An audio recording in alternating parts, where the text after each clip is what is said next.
Sortez!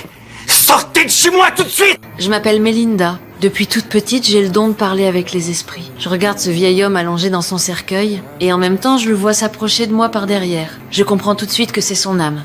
Je n'ai pas eu le temps de lui dire combien je l'aime. Et elle a tant besoin de l'entendre en cet instant. Je te demande de lui transmettre ce message. Comment elle saura que c'est un message de vous?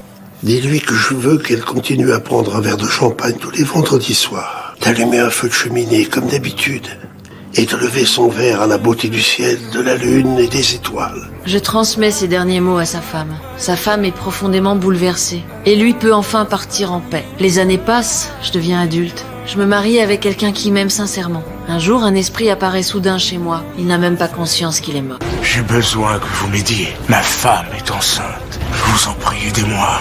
Comment vous appelez-vous?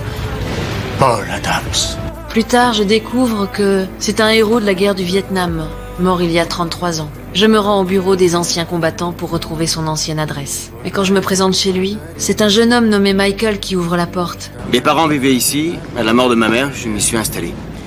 Vous êtes le fils de Paul? Qui vous a dit ça? C'était un tireur d'élite. Avant de m'endormir, ma mère me parlait souvent de lui. Elle voulait que je le connaisse, que je sache que c'est un héros. En le voyant avec sa femme enceinte, je comprends que ce que Paul ressent, c'est le lien du sang. Je n'ai d'autre choix que d'emmener Paul devant sa propre tombe, pour lui faire comprendre qu'il est mort au combat, et que sa femme est décédée elle aussi. Comment s'appelle-t-il? Michael. C'est ce que je souhaitais. Vous pourrez lui expliquer. Plus tard, je raconte à Michael la vérité sur son père, mais il refuse de me croire. Il pense même que je suis une imposture. Vous pourriez donner cette information au Pentagone, ça les mettra peut-être sur une piste. Sortez de chez moi tout de suite. Vous osez venir chez moi pour salir sa mémoire avec votre arnaque minable, sans oublier les accessoires. Sortez!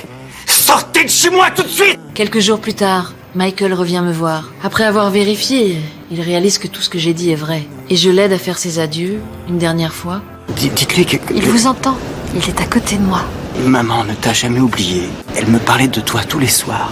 Elle a fait en sorte que tu sois vivant pour moi. Est-ce que tu as pu me voir grandir? Il est temps maintenant qu'il rentre à la maison. Sa femme a besoin de lui.